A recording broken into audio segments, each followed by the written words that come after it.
दोस्तों नमस्कार। आज इस वीडियो में वरिष्ठ पाकिस्तानी पत्रकार इतना भयभीत है कि वो कह रहा है कि मुस्लिम देशों के जो ऑर्गेनाइजेशन है उसमें कोई एकता नहीं रह गई और उनको कोस रहा है कि कोई हमारी मदद नहीं कर रहा है। मुस्लिम देश दो भागों में बंट चुके हैं। अब नया एक नेता तुर्की बन के अपने आप को उभरना चाहता है। दूसरी तरफ पूर्व का नेता सऊदी अरब इससे बहुत गुस्सा है। इस चक्कर में पाकिस्तान कहीं का भी नहीं है, ना तो वो सऊदी अरब की तरफ कुछ वो रह पा रहा है और ना वो पूरी तरीके से तुर्की तरफ जा पा रहा है और पैसे के लिए मोहताज है। अब ये इतने भयभीत हैं कि यूनाइटेड नेशंस पे के से केवल एक ही राग आप रहे हैं कि कोई युद्ध ना हो, कोई युद्ध ना हो।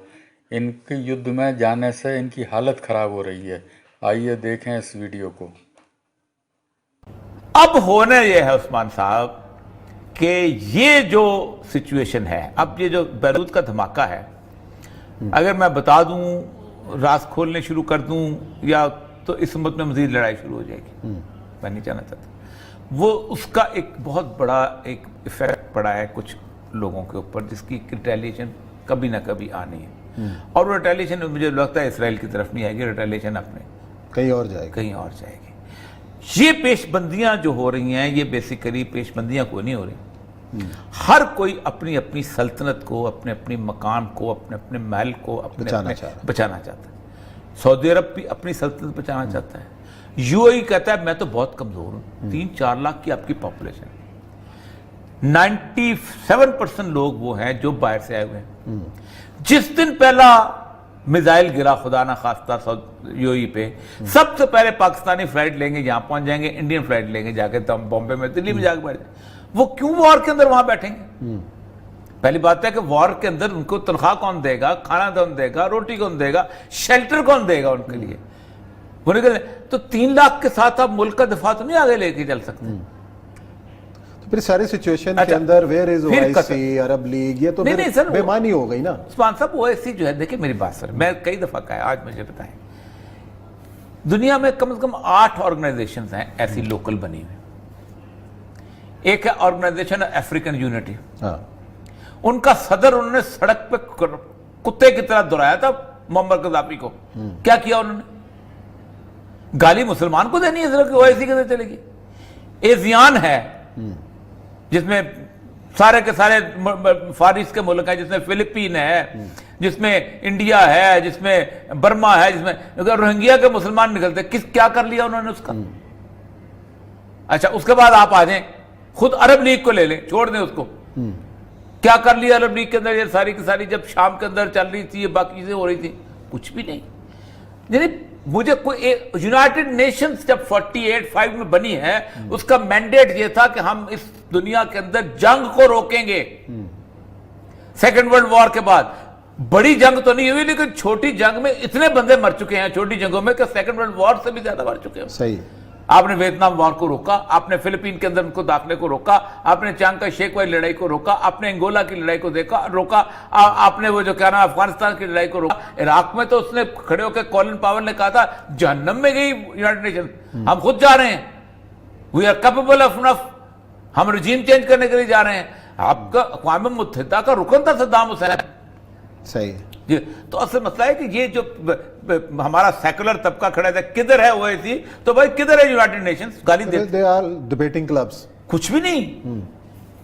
सिर्फ उस वक्त कोई मुल्क आगे बढ़ता है, वो अलायंस आगे बढ़ता है जिसकी 2 बुनियादों के ऊपर इत्तेहाद हो। Number 1, they have the same military bondages. NATO आगे बढ़ा था। नेटो जहां चाहे उसने अपने आप को साबित किया कि हम खड़े हैं। वार्सा एक होता था, वो आगे बढ़ा था रशिया का, उन्होंने नहीं चेकोस्लोवाकिया कभी खड़े हो गए थे और यूगोस्लाविया में भी खड़े हो गए थे, ठीक। या इकोनॉमिक करेंसी एक हुई थी पूरे यूरोप की, तो तब आगे बढ़े थे पूरे यूरोप में। आपका तो ये ओआईसी सर कोई नहीं है, ये सेकुलर्स के नारे हैं, किधर है ओआईसी? और भाई बाकी किधर है? सार्क कितना बड़ा अदारा है, छोड़ दो, लानत भेजो ओआईसी पे, लानत भेजो मुस्लिम उम्मा पे, लानत भेजो सब पे। सार्क है ना, कश्मीर आजाद करा के दिखाओ सार्क से। नेपाल का वो जो इलाका जो है, क्या नाम है, काला पानी, वो लेके दिखाओ इंडिया से। इतनी बड़ी ऑर्गेनाइजेशन, एक जुबान, एक कल्चर, एक तहजीब, एक गंगा जमुना, एक फलां धरती, एक फलां, एक टिगोर, एक लता मंगेशकर, एक फलाना, एक गाने गाने को तार को तेज है। कितने हिस्से से बनी हुई सार्क। श्रीलंका के टैमल के अंदर इंडिया का इन्फ्लुएंस खत्म नहीं करा सके। फौज गई है और जाकर उन्होंने मारा है और कत्ल किया। पाकिस्तान की आर्मी गई है वहां जाके, तब वहां से इंडिया निकला वहां से। ऐसे खड़े होकर हर बंदा खड़ा गाली देता, ओआईसी किधर है भाई? ओ भाई सार्क को ठीक करो, चलो हम कहते हैं हम कुछ नहीं है भाई, मुस्लिम उम्मा लड़ती है, और तुम इंडिया का जो एक गंगा जमुना तहजीब को तो देख लो। नाज़रीन, आज यूएई और इसराइल के दरमियान बाकायदा कमर्शियल परवाज़ों का आगाज़ हो गया और आज पहली परवाज़ तल अबीब से अबूज़ेबी उतरी है और ये ख्याल किया जा रहा है कि जल्द ही मज़ीद 3 मुल्क बहरीन, ओमान और सूडान भी इसराइल के साथ अपने ताल्लुकात, सिफारती ताल्लुकात बहाली का ऐलान कर देंगे। जी, और ये सब पहले तो इसको हम कितना ये इम्पोर्टेंट वाक़या है उस खित्ते के लिए कि जो ये डेवलपमेंट हुई है। देखें, हम बहुत अरसे से इस बात पे गुफ्तगू करते चले आ रहे हैं कि अब इस पूरा का पूरा जो मुस्लिम रीजन है ये अब तकसीम होने जा रहा है 2 लाइन्स के ऊपर, और वो 2 लाइन्स जो हैं वो प्रो अमेरिका एंटी अमेरिका या pro Iran anti Iran. America and China, China अब इसमें इस सिचुएशन में उस तरह का नहीं है, अभी तक नहीं पहुंचा। चाइना देखे, चाइना की आप कभी देखे ना, वो जो बेल्ट है उन्होंने मशरिक वस्ता को बीच में से गायब किया हुआ है। उनके लिए इंपॉर्टेंट नहीं है? नहीं, उनको पता था। अच्छा, कि हम बॉटल, सर आपको पता हो कि एक जगह बम धमाके हो रहे हैं, एक जगह जुलूस निकल रहे हैं, तो आप कहेंगे नहीं यार जरा ऊपर रिंग रोड से जाओ, इस शहर के अंदर से ना जाओ। तो चाइना की जो सारी की सारी मूवमेंट है वो आप हैरान होंगे कि वो ऊपर ऊपर से है। सुएज से निकल के वो नीचे से आके और वो आगे उनको नाइजीरिया की पोर्ट से होते हुए सोमालिया और सीधा फिर उसमें वो चले जाते हैं। और निकलते कहाँ से? किर्गिस्तान, कजाकिस्तान से होते हुए तेहरान को टच करते हुए बाहर निकल जाते हैं। यहाँ से वो बहरा अरब से, ग्वादर से नीचे। उन्होंने ये जो स्टेट ऑफ हुर्मज है, ये खलीज फारस है, इसको टच ही नहीं किया। उनका जाए, क्योंकि चाइना ने गुज़श्ता तवील अरसे के साथ अपने सारे ऑयल के जो एग्रीमेंट किए हैं वो अफ्रीका के साथ किए। सऊदी अरब ने शामिल होने की कोशिश की, ईरान ने अभी शामिल होने की कोशिश की, हो गया है बल्कि किसी न किसी हद तक। तो असल मसला ये है सर उस्मान साहब कि बुनियादी तौर पर ये एक जंग जो थी गुज़श्ता तकरीबन 7-8 साल से ये मैदान जंग बना हुआ था। बोलना चाहिए सच, अब बोलना चाहिए खरा अगर आपने मसले को हल करना है। 1400 साल की तारीख में कभी भी बुनियादी तौर पर उम्मत मुस्लिम आपस में लड़के इतना नहीं कत्ल गौरत हुई जितनी इन 7-8 सालों में हुई।